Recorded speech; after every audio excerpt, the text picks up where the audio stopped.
So hello everyone, welcome to Bpedia number 1 platform for UPSC EPFO exam preparation. तो students, हमारा session number आज 14 है। 13 session MCQ multiple choice questions के पहले आ चुके हैं। ये खाली एमसीक्यू नहीं है, आपको बताता हूँ। ये खाली है एमसीक्यू की तरह मत समझिएगा इसको। ये एक्चुअली इसके प्रीवियस ईयर बेस्ड हैं। प्रीवियस ईयर में कैसे क्वेश्चन हमारे पास आए हैं उनको बेस रख के हमने इन क्वेश्चंस को बनाया। और एक से एक बेहतरीन क्वेश्चन है, बहुत अच्छे अच्छे कुछ मल्टीपल एग्जाम्स में भी आए हुए हैं। ठीक है।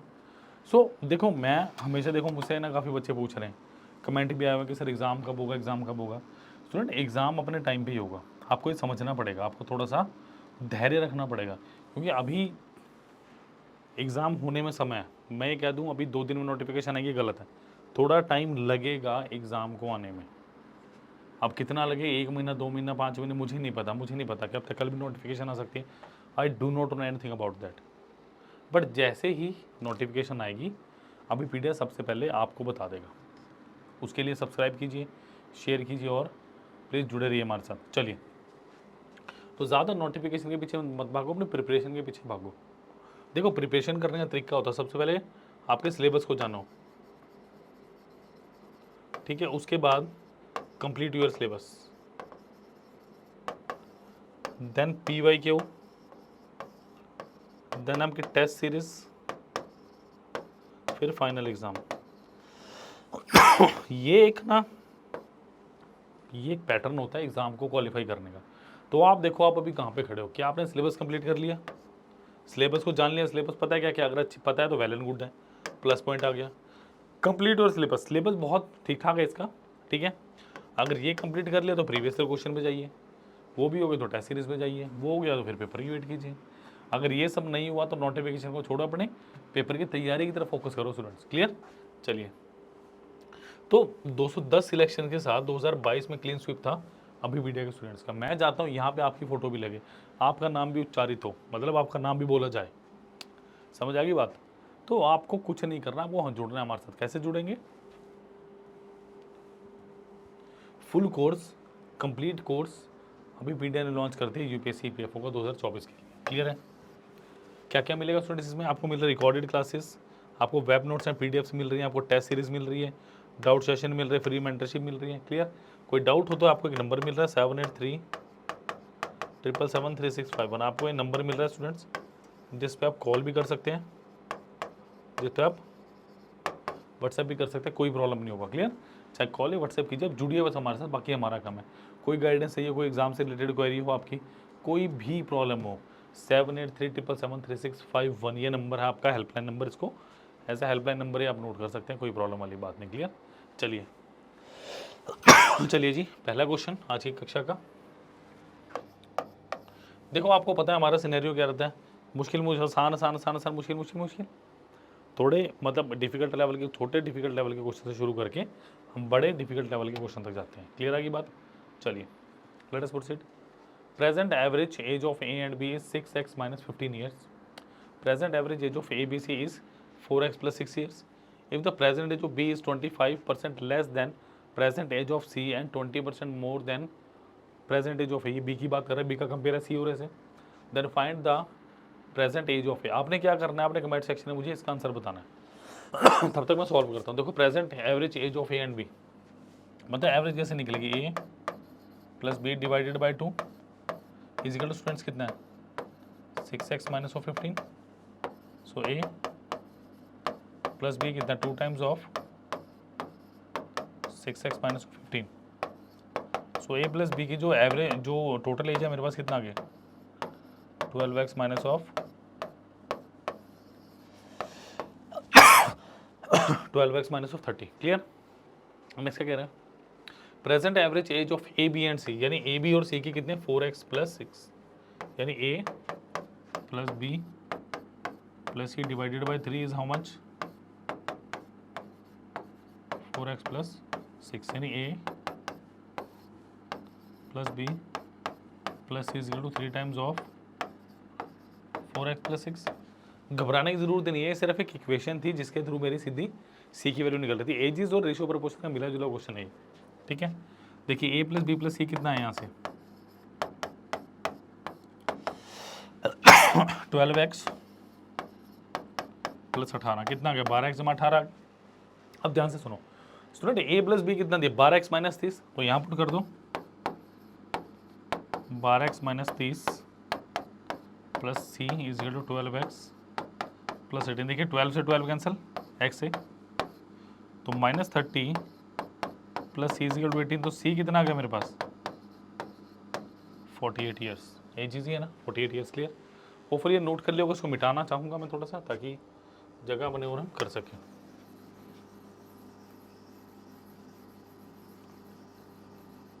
चलिए नेक्स्ट देखिए ज़रा, नेक्स्ट क्या दिया है। अब देखो, अब मेरे पास यहाँ तक तो मेरे पास एक एज निकल गई, ना निकलती तो दिक्कत थी। नेक्स्ट क्या दे रहा है, इफ प्रेजेंट है जो 20-25% लेस देन एज ऑफ सी। देखिए मैंने अच्छे से बताया, ये वैल्यूज आपको याद होनी चाहिए। तो बी एंड सी क्या बोल रहा है वो, the examiner saying if present age of B is 25% less than that of C, तो वो सी से कितनी है 25% कम है। ठीक है, यानी अगर ये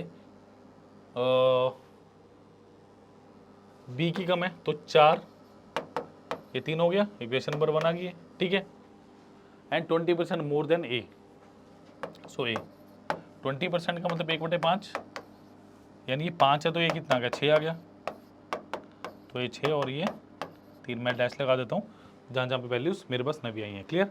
तो स्टूडेंट्स ये कितना है 5 3 15, 6 3 18 और 6 चौका 24।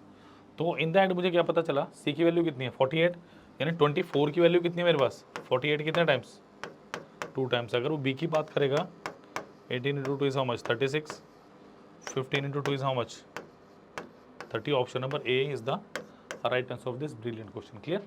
सो that was very good question, जल्दी से नोट कर लीजिए। Let us move on to the next question, जल्दी से नोट कर लेंगे।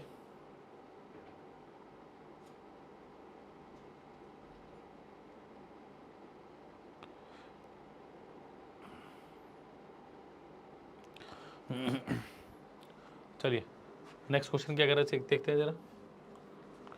Next question is saying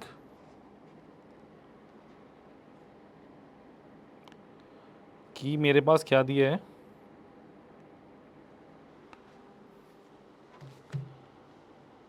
in a 2-digit positive number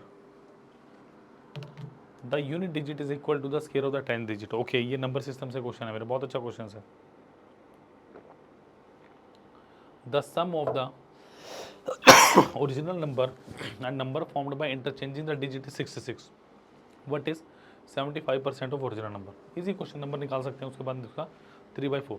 देखो सबसे पहले 2 डिजिट नंबर कोई भी हो सकता है एक्स वाई, ये क्या हो गया मेरे पास 10x प्लस ओ वाई। क्लियर?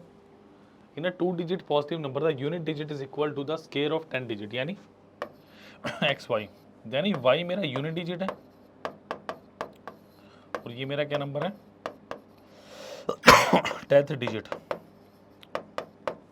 ठीक है, वो क्या कह रहा है the unit digit at the equal the unit digit is equal to the square of the 10 digit, यानी y is equal to x square है मेरे पास।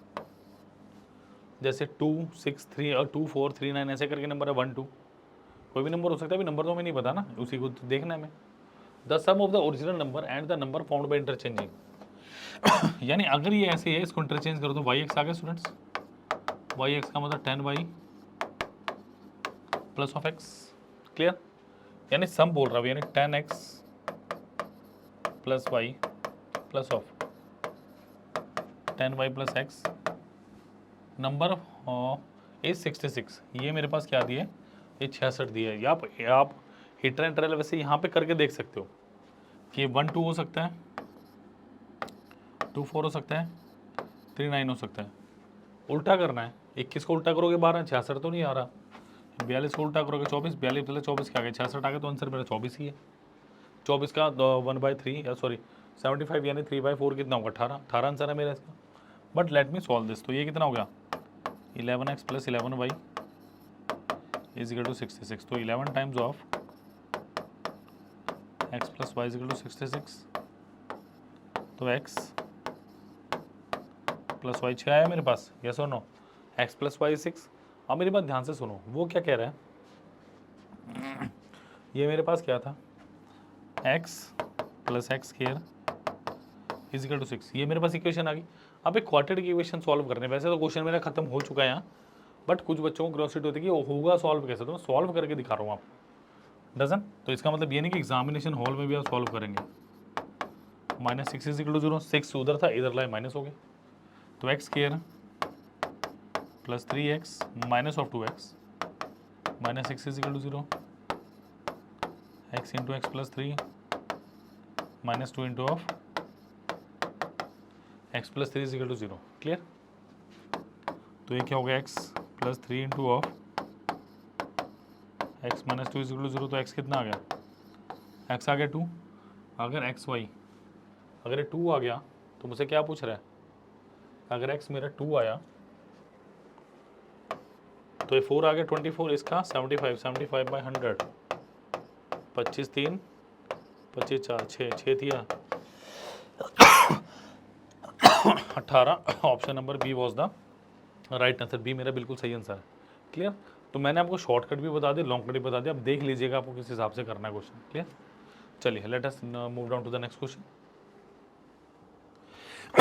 चलिए, a man complete certain journey by a car if he covered 30% of the distance at a speed of 30 km per hour, 60% distance at 20 km per hour and the remaining distance at 5 km per hour, then what was his average speed during the entire journey? average speed क्या होती है मेरी, what is average speed बताइए जरा एक बार। चलिए देखो, average speed क्या होती है मेरे पास, अगर मैं डिस्टेंस की बात करूँ, डिस्टेंस क्या होता है, स्पीड इनटू टाइम। तो अगर मैं एवरेज स्पीड की बात करूँ वो क्या होगा, total distance upon total time. Basically मेरे पास क्या होता है, total distance upon total time. ठीक है, अब मेरी बात सुनो, मैंने माना लेट डिस्टेंस भी 100 किलोमीटर, क्योंकि सिंपल सिंपल दिया हुआ 60%, 10%, 20% ऐसा, तो सिंपल। उसने क्या बोला 30%, कंडीशन ए की बात क्या कर रहा है 30 किलोमीटर, कंडीशन बी की बात क्या कर रहा है वो 60% यानी 60 किलोमीटर, कंडीशन सी में कितना बचा 10 किलोमीटर बचा। ठीक है, अब देखो, a man complete certain journey by car if he covered 30% distance at a speed of 30 kilometre per hour, यानी डिस्टेंस है स्पीड इंटू टाइम है, 30 is equal to 30 into time of A, time of A कितना आ गया 1 घंटा के। Simple, जो मैंने बताया उसी को बस मैं इंप्लीमेंट कर रहा हूँ। नेक्स्ट क्या आ गया, distance B is equal to speed of B into time of B, distance B कितना है 60, स्पीड कितना है 60%, 20 kilometre per hour, 20 into time B, time of B कितना आ गया 3 आवर। अच्छा, distance is equal to speed of C into time of C, तो 10 is equal to 5 into time of C, time of C कितना आ गया आपके पास 2 hours आ गया। कोई दिक्कत कोई परेशानी कोई नहीं आनी चाहिए।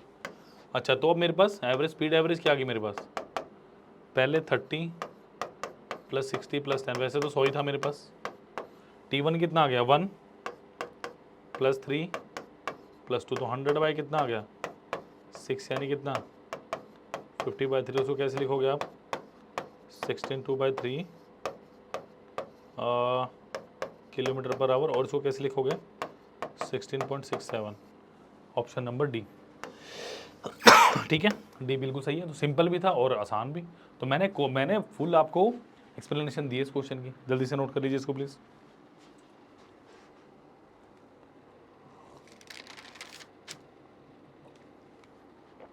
चलो चलिए, next question is A and B started a business investing rupees in 7:10। C join after 3 months, कि सी ने 3 मंथ के बाद ज्वाइन किया with the investment 1.5 of A, तो ए से तकरीबन 1.5 गुना जो सी ने इन्वेस्ट किया।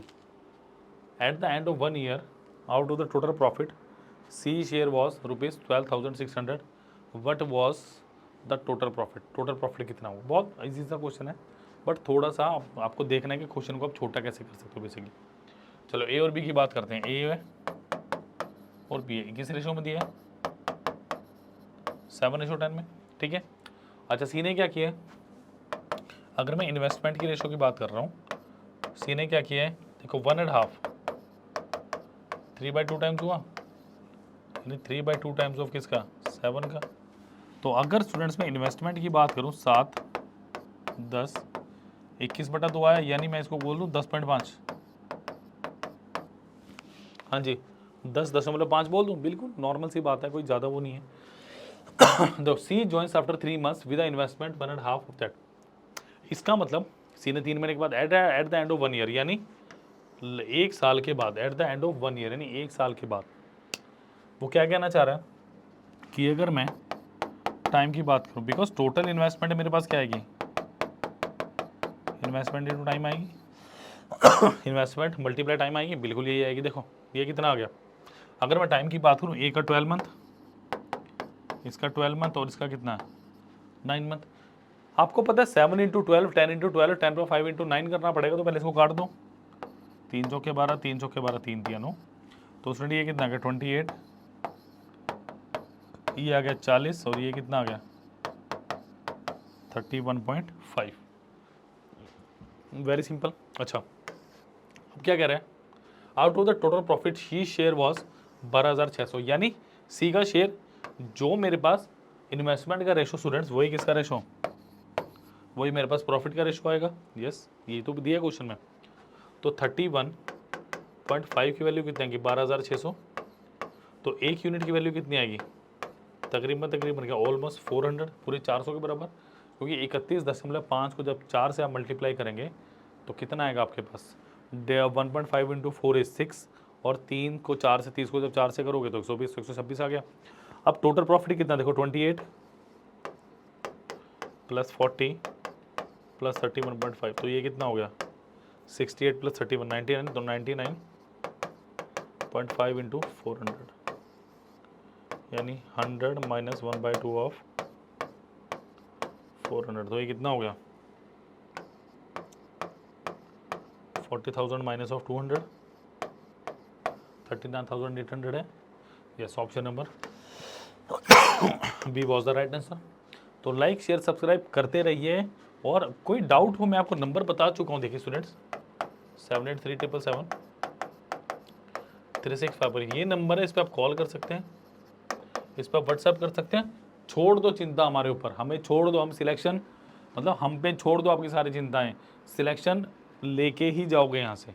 बट उसके लिए जुड़ना पड़ेगा हमें, आपका सब कुछ देखना पड़ेगा कि किस हिसाब से आप पढ़ते हैं, क्या आपका लेवल है, सब चीज़ें धीरे धीरे पता चलेंगी। जैसे आप कोर्स में इनरोल हो जाएंगे, आप प्रॉब्लम्स पूछेंगे तो हमें एनालाइज हो जाएगा कि किस लेवल का आप समझते हैं, किस लेवल का आपको पढ़ना चाहिए। ठीक है चलिए चलिए At the speed of 60 km/h, a motorcyclist can catch the train running in the same direction in 3 hours, and he passes the train completely in the next 15 minutes. If the length of the train is 200 meters, then how much distance did the train travel from the time when motorcyclist started chasing it? 3.5 घंटे। देखो सबसे पहले समझो question को, क्या कह रहा है, eight a speed of 60 km/h, एक मोटरसाइकिल वाला चल रहा है, ठीक है, एक मोटरसाइकिल वाला चल रहा है, एक मोटरसाइकिल वाला चल रहा है बाई 60, बना नहीं यार है ना, 60 km/h की स्पीड से, ये मोटरसाइकिल के चक्के हो गए, नहीं बना नहीं, ड्राइंग अच्छी नहीं लग रही आज, ठीक है, 60 km/h की स्पीड से चल रहा है, और उसने एक ट्रेन को ओवरटेक किया है जो सेम डायरेक्शन में चल रही है, मतलब पहले ट्रेन चली है, उसके पीछे से मोटरसाइकिलिस्ट आ रहा है, और उसने 3 घंटे में ट्रेन को पकड़ लिया और 15 मिनट में ट्रेन को कैच कर लिया, मतलब ट्रेन को क्रॉस कर दिया। अच्छा length of the train is 200 metre. देखो एक बात सुनो, अगर मैं सेकंड कंडीशन को लेकर चलता हूँ कि डिस्टेंस इज रिलेटिव स्पीड, आपको ये तो समझ आ गया, दोनों सेम डायरेक्शन में जा रहे हैं, तो अगर मोटरसाइकिलिस्ट ट्रेन को क्रॉस कर रहा है तो ट्रेन की जो स्पीड है वो डेफिनेटली कम होगी। मैंने मान लिया कि जो एस टी है वो स्पीड ऑफ द ट्रेन है, ये मेरे पास क्या है, स्पीड ऑफ द ट्रेन है, समझ आ गई बात। तो डिस्टेंस कितना आ गया 200 बाय 1000 किलोमीटर, ठीक है, 60 minus of speed of the train, और टाइम कितना दिया है 15 मिनट, यानी 15/60, ये समझिए पहले, यहाँ से स्पीड ऑफ द ट्रेन आ गई, सारा कुछ ही किस्सा खत्म हो गया। तो 1/4 तो 2/10 is equal to 60 minus speed of the train into 1/4। तो 5 2 तो 2 दूनी 4 is equal to 5 times of 60 minus speed of the train. तो 4 टाइम्स इज इक्वल टू ये कितना हो गया 300 minus 5 times speed of the train. तो स्पीड ऑफ द ट्रेन कितनी आ गई 300 माइनस ऑफ 4 डिवाइडेड 5 यानी कितना आ गया 60 माइनस 0.8 यानी 59.2 किलोमीटर पर आवर आ गई स्पीड ऑफ द ट्रेन। हाँ जी, क्या स्पीड ऑफ द ट्रेन आ गई 59 पॉइंट कितनी आई है 2 किलोमीटर पर आवर। अब कुछ नहीं बचा क्वेश्चन में। तो स्पीड ऑफ द ट्रेन कितनी आ गई 59.2 किलोमीटर पर आवर। अच्छा, आप मेरी बात ध्यान से सुनो। अब वो क्या कह रहे हैं, at the speed of 60 kilometre per our a motorcyclist can catch the train running in the same direction in 3 hours and 15 minutes 3 hours sorry and he pass the train completely in the next 15 hours. If the length of the train is 200 meters, then how much distance is the train travel from the time when motorcyclist start chasing? अब बिल्कुल simple हो गया, मुझे motorcycle की speed की जरूरत भी नहीं, क्योंकि क्वेश्चन मुझसे क्या पूछ रहा है, क्वेश्चन मुझसे पूछ रहा है कि ट्रेन की जो बात हो रही है वो क्या है। देखो, अब distance speed of the train into time of train. तो distance speed of the train is 59.2 और टाइम कितना है 3 घंटे 15 मिनट, यानी 3 घंटे 15 मिनट का मतलब क्या 3 + 15/60 क्योंकि 1/4 13/4 ये मुझे कटता दिख रहा है। देखो इसको मैं कैसे लिखूंगा 60 माइनस 0.8 डिवाइडेड बाई 4 तो 15 और 0.2 तो 14.8 में गया ये इंटू 13। क्लियर। तो ये मेरे पास कितना गया 15 माइनस 0.2 इंटू 13 195 माइनस ऑफ 13 26 2.6 तो ये कितना हुआ मेरे पास 192.4 है आंसर में। Yes, option number B. Calculation देख सकते हो मैंने बिल्कुल ही मिनिमाइज करवा दी, सिंपल 2 डिजिट के कैलकुलेशन पे ले आया इसको मैं। क्लियर, नोट कीजिए जल्दी से। अच्छा क्वेश्चन था ये। क्लियर। तो ऐसे क्वेश्चन एग्जाम में आए तो प्लीज़ अब मत छोड़ना, क्योंकि अब नंबर 1 प्लेटफॉर्म में पढ़ रहा हूँ। कोई डाउट हो तो 9537 एक मिनट, अच्छा 93 एक मिनट में नंबर भूल गया शायद, हाँ सॉरी 78 2 नंबर है ना 7837773651 ये नंबर है, माफ़ कीजिएगा। नंबर 37 पहले याद आ गया था मुझे, 78 नहीं याद आया। ठीक है चलो, तो डन हो गया, जल्दी से नोट कर लीजिए इसको। चलिए नेक्स्ट इज इंपॉर्टेंट है question. Pipe P can fill an empty tank in 4 hours। देखो सिंगल ऑल्टरनेट का मिलता, डबल ऑल्टरनेट का मिलता, बट 2 बार ऑल्टरनेट का रेयर क्वेश्चन मिला हो, तो नया क्वेश्चन है ये। Clear. Pipe P can fill an emptying tank in 4 hours but pipe Q can completely empty the tank in 8 hours। Both the pipes were open alternately for every 2 hours, मतलब 2 घंटे के लिए। Start with pipe P, then in how many hours the tank will completely fill. बताइए कैसे होगा। देखो time of P कितना दिया मुझे 4 hours, टाइम ऑफ क्यू कितना दिया मुझे -8 hours ये दिया। अच्छा एलसीएम ले लो, 8 आ गया। देखो work is equal to time into efficiency होता है, तो एफिशिएंसी क्या आएगा वर्क अपॉन टाइम। वर्क कितना 8/4 यानी एफिशिएंसी पी कितनी आ गई 2 unit per hour. Efficiency Q कितना आ गया 8/8 यानी कितना -1 यूनिट पर आवर आ गया। ये चीज़ क्लियर है, ये समझो। ठीक है, अब वो क्या कह रहा है देखो, हर 2 घंटे के बाद, यानी इन मैं बात करूं first 2 hours, in first 2 hours पीने कितना काम करना है 2 गुना, तो यानी 4 काम करना है। सिंपल है ना। नेक्स्ट 2 hours क्यों काम करेगा, कितना करेगा, -2। तो अगर मैं बेसिकली बात करूँ 4 आवर्स का काम कितना आ गया मेरा, आप कहोगे सर 4 में से 2 गया, 2 यूनिट, कैसा ही कुछ हुआ, हाँ जी कैसा ही कुछ हुआ, टोटल 8 काम करना है। तो नेक्स्ट 4 आवर का अगर मैं नेक्स्ट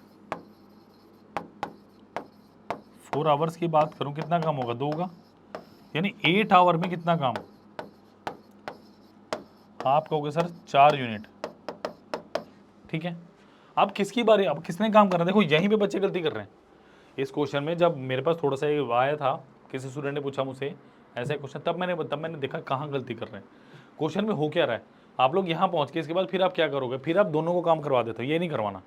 अब कितना काम बचा, 4 काम बचा, बारी किसकी है, time of P into efficiency of P.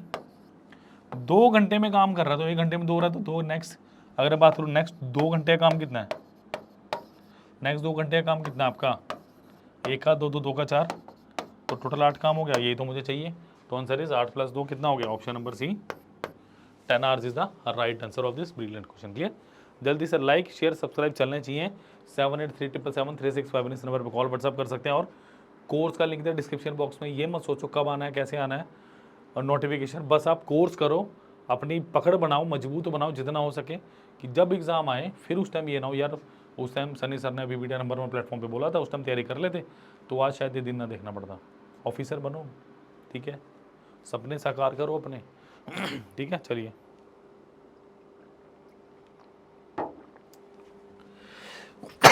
चलिए नेक्स्ट इज 2 क्वेश्चन बचे हैं शायद मेरे पास। The ratio of savings of Rocky and Monty is 3:5। Rocky lends is sum, ये सिंपल इंटरेस्ट कंपाउंड इंटरेस्ट का क्वेश्चन लग रहा है। यस, एक सिंपल इंटरेस्ट, तो दोनों का ही क्वेश्चन है ये, एक सिंपल इंटरेस्ट, एक कंपाउंड इंटरेस्ट, ठीक है। The ratio of saving of Rocky and Monty is 3:5। Rocky lend his sum at 20% per annum simple interest for 2 years and Monty lent his sum at 10% per annum compound interest for 2 years. After 2 years, what will be the ratio of amount received by them? देखो simple, अगर मैं Rocky की बात कर रहा हूं, Monty देखो Rocky किसमें 3 और मॉन्टी किसमें 5। मैंने मान लिया रॉकी का 30 था और मॉन्टी का 50 था। कर सकते हो, रेशो को जब सेम नंबर से मल्टीप्लाई डिवाइड करोगे तो वो चेंज नहीं होती है, ठीक है। अच्छा, वो इसने क्या किया, रॉकी ने क्या किया, ये क्या किया इसने 20% per annum simple interest for 2 year. आपको पता है सिंपल इंटरेस्ट अगर 20% पर ईयर है तो 2 साल के लिए 40 हो जाएगा, तो इसका 40%, 30 का 40% है, 30 इंटू 40/100 कितना हो गया, 12 + 12, यानी टोटल अमाउंट कितना हो गया मेरा, 42 हो गया, isn't it? Yes. अच्छा, but Monty lent his sum at 10% compound interest for 2 years. अब आपको पता है कंपाउंड इंटरेस्ट के केस में क्या होता है, 10 से 11 रेशो से सिंपली निकाल सकते हैं हम, यानी 100 से कितना हो गया 121, यानी 21%। इसका 21%, इसका 21% कितना आएगा देखो, 15 × 21/100 तो 10.5 आ गया, यानी अमाउंट कितना आ गया 60.5। क्लियर। अच्छा, what will be the ratio of their amount. मैंने अमाउंट क्यों निकाला, आप सोच रहे हो क्यों ऐड कर रहा हूँ, क्योंकि एंड मुझे अमाउंट ही मुझसे पूछा हो, तो कितना हो गया देखो 42 रेशो 60.5, ये 10 से मल्टीप्लाई कर दो, 420 रेशो 605, तो ये कितना हो गया 12, 121। क्लियर। अगर मैं से काटूँ किससे, 5 से 84, तो 84/121 अब नहीं कटेगा मेरे ख्याल, yes 5 × 8 = 40, 5 × 24 84/121, option number C was the right answer of this brilliant question. Clear. जैसे लाइक शेयर सब्सक्राइब, नंबर बता चुका हूँ 7837773651। क्लियर। चलिए लास्ट क्वेश्चन की तरफ बढ़ते हैं, डेटा सफिशिएंसी, बहुत अच्छा क्वेश्चन आपके लिए। चलिए देखिए क्या दिया है, each of the question below consist of, मतलब किसी सीरीज का क्वेश्चन था ये। क्लियर, मतलब 3-4 क्वेश्चन हो गए। You have to decide whether the data provided in the statement are sufficient to answer the question. What the age of teacher, आपको teacher की एज बतानी है। बेसिकली 2 आपको स्टेटमेंट दिए, आपको देखना है कि क्या दोनों स्टेटमेंट्स को मिला के कुछ किया जा सकता है। क्या दिया, in a class of 20 students the average age of student is 21 and it increases to x the age of the teacher is included. मतलब स्टेटमेंट 1 की अगर मैं बात करता हूँ, मेरे पास 20 स्टूडेंट्स है और इनकी एवरेज एज 21 है, तो टोटल एज इनकी 420 होगी। बट वो कह रहा है कि टीचर की एज को इंक्लूड कर देंगे तो एक्स हो जाएगा। यहाँ से तो कुछ पता चल नहीं रहा। In a class of 10 student the average age of student and teacher is 22। But मेरे को क्या बताया गया यहाँ से कि अगर क्लास में 10 स्टूडेंट हैं और average age of student and teacher is 22 years, नहीं कुछ नहीं पता चल रहा। क्या आंसर आ गया? Neither 1 nor 2 sufficient. Option number D was the right answer. Clear? तो होपफुली आपने लाइक शेयर सब्सक्राइब कर दिया होगा। तो चलिए, होपफुली स्टूडेंट्स आपको ये क्वेश्चन क्लियर होंगे। और प्लीज़ मैं बता रहा हूँ फिर आपको, नोटिफिकेशन की वेट मत करो। UPSC PFO free interview preparation get your own question bank based upon डेफ। क्लियर? तो ईपीएफओ 2024 की पूरी तैयारी कर सकते हैं आप। रिकॉर्डेड क्लासेस में, एक web notes and PDF, test series, doubt sessions, free mentorship. Number तेरी बार बताया, बहुत टाइम बताया मैंने, 3651। इस नंबर पर कॉल कर सकते हैं आप, इस नंबर पर व्हाट्सएप भी कर सकते हैं आप। क्लियर? तो प्लीज़ जुड़िए, सारे के सारे लिंक आपको डिस्क्रिप्शन बॉक्स में देंगे। Thank you students, thank you.